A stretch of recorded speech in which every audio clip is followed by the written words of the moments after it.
Hi guys! In today's video, I want to take a closer look at the psychology behind the breakdown of Real Housewives of Atlanta's Nene Leakes and Cynthia Bailey's friendship. I genuinely have love for both of these ladies, although they obviously each have their own flaws. Still, I think their fallout, especially around season 7, reveals a lot about attachment styles and how the people around them influenced the end of their relationship, not to mention the impact it had on the group as a whole. So let's get into it. Lies, manipulation, and hidden agendas are calling. Pick up the phone.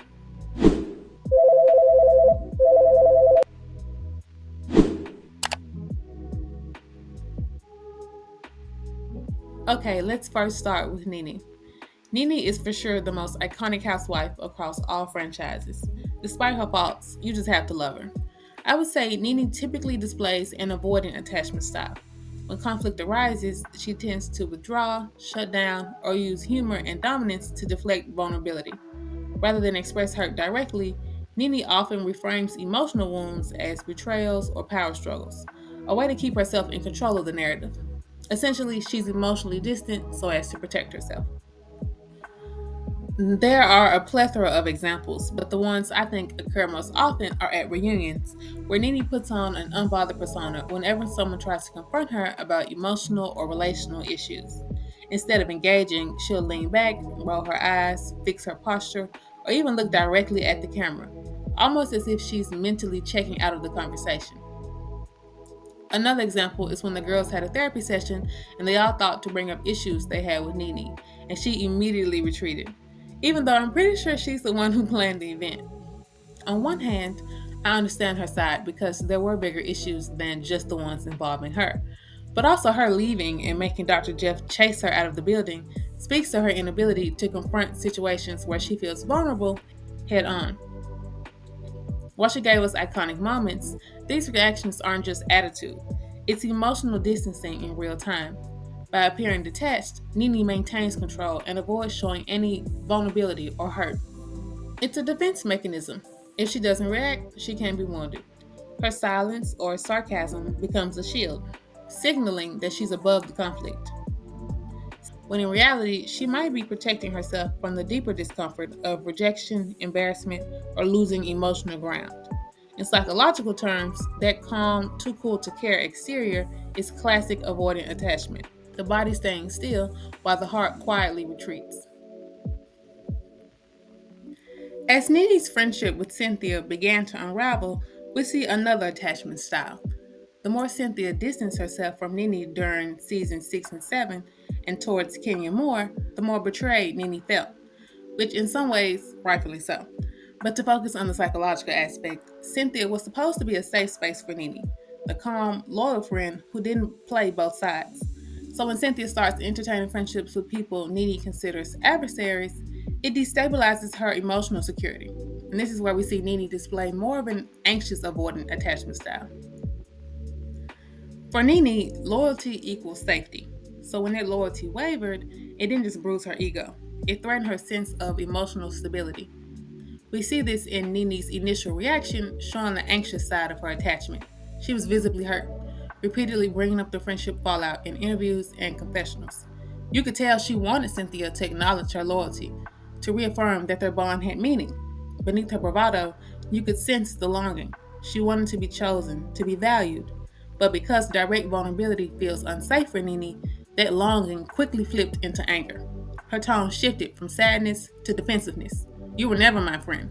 And that's the avoidance side surfacing. When the pain becomes too much, she shuts down and distances herself before she can be hurt again.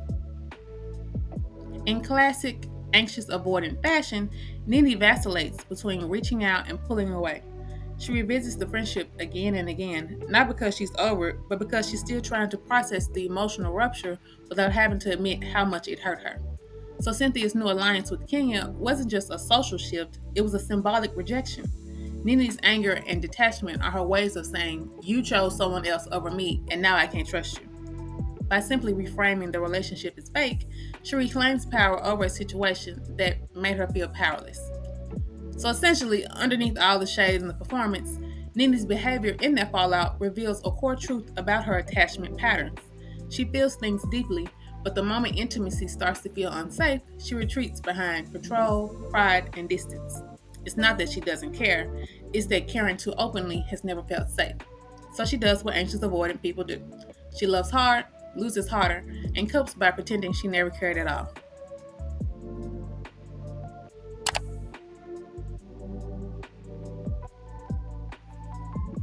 Now let's get into Cynthia. Cynthia, for me, is someone who was good on the show because her attachment styles often had her on neutral ground. And when she was married to Peter, he was unfortunately good entertainment. But back to the falling out. Throughout the fallout, Cynthia exhibits traits of a fearful avoidant attachment style. Someone who values harmony and closeness but retreats when emotional conflict becomes too overwhelming. In earlier seasons, Cynthia often looked to Nene for validation and security. She admired Nene's confidence and seemed to find comfort in being the softer friend in their dynamic. But as tension grew, Cynthia's instinct wasn't to confront or repair. It was to shut down quietly, withdraw, and redirect her attachment elsewhere. That passivity, disguised as peacekeeping, is a hallmark of avoidant behavior. Throughout The Real Housewives of Atlanta, Cynthia consistently presents herself as calm, diplomatic, and non confrontational. On the surface, this looks mature, but in psychological terms, it's often a form of self protection. Fearful avoidant individuals tend to equate confrontation with emotional danger. They fear that if they assert themselves, they'll lose love entirely. So, when the tension with Nene built, Cynthia didn't seek repair through open communication. She avoided emotional exposure by withdrawing and aligning with others, like Kenya. That alliance wasn't necessarily about shared values, it was about safety. Kenya offered Cynthia validation and emotional distance from Nene, two things that made Cynthia feel momentarily in control of a situation that actually frightened her. Her silence during the height of their conflict, the way she rarely initiated direct conversations or took accountability for her shifting loyalty, is another hallmark of fearful avoidance. Cynthia doesn't trust her emotions enough to express them freely. Instead, she tries to manage the perception of harmony while quietly detaching underneath.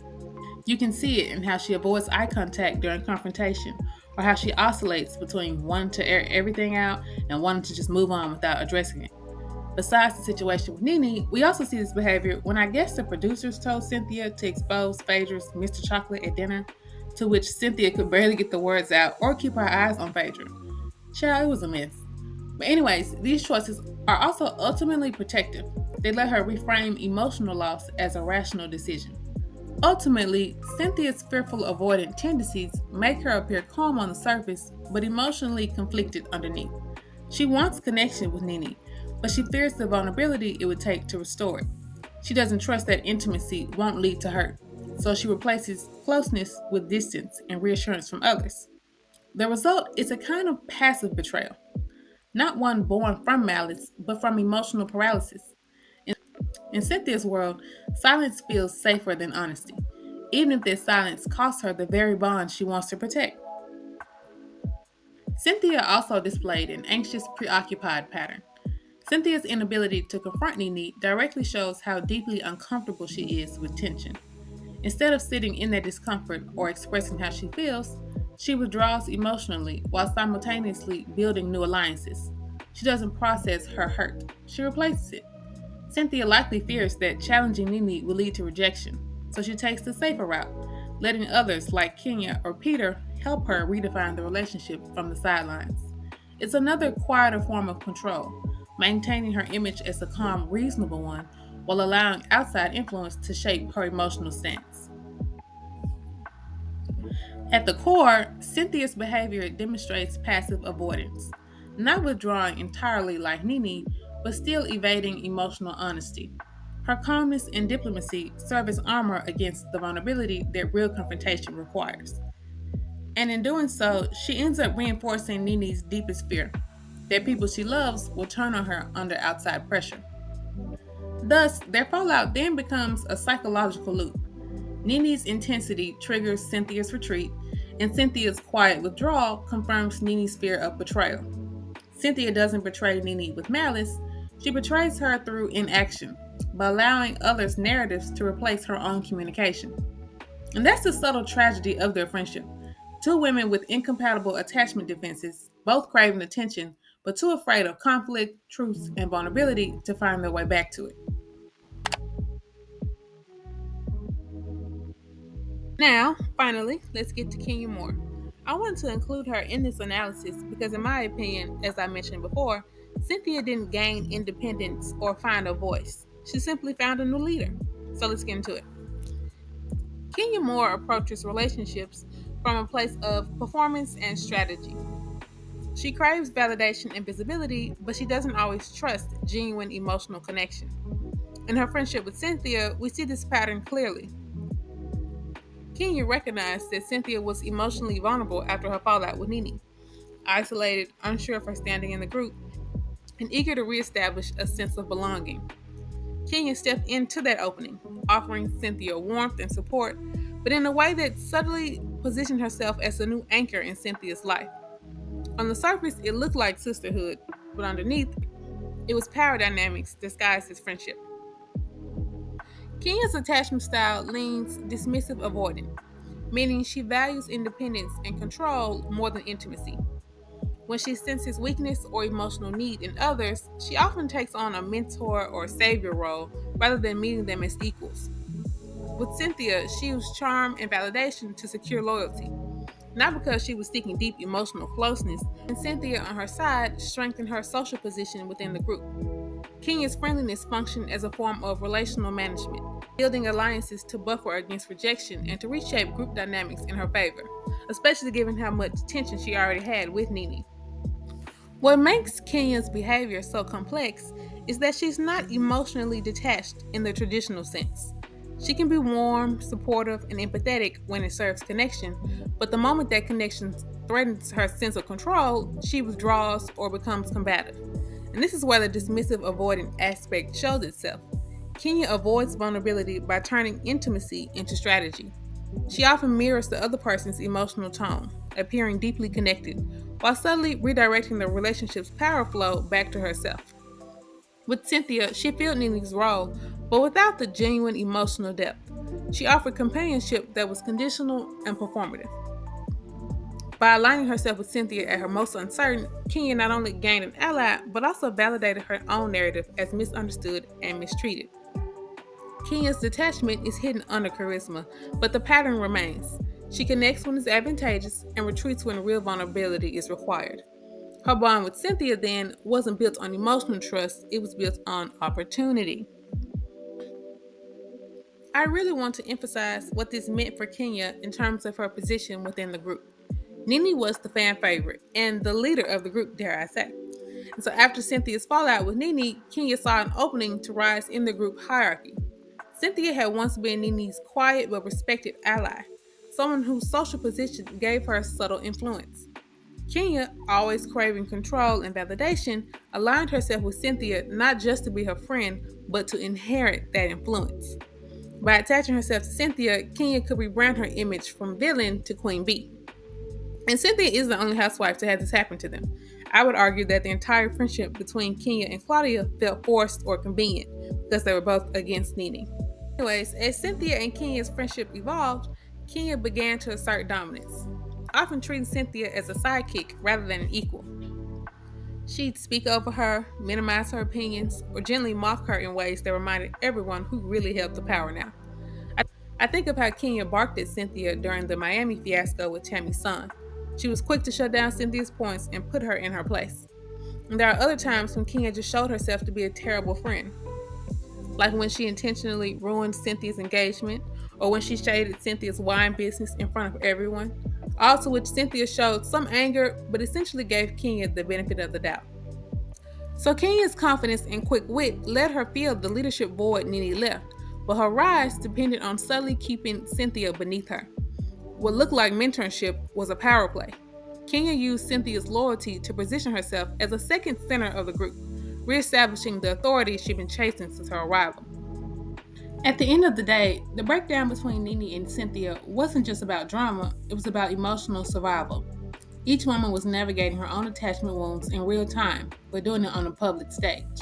What makes their story so fascinating is that it mirrors real life friendship breakups, the ones where love, ego, and fear all collide. In the end, neither of them were actual villains. They were just women trying to feel safe, seen, and valued in their own ways. And sometimes, when everyone's protecting themselves, connection sadly becomes the first casualty. Well, that's all for today, guys. I hope you liked it.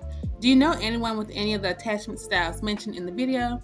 Or maybe do you see yourself in any of the ladies? And what do you guys think about the situation in terms of RHOA? Let me know down below. As always, thanks for watching, and I'll see you in the next one. Bye.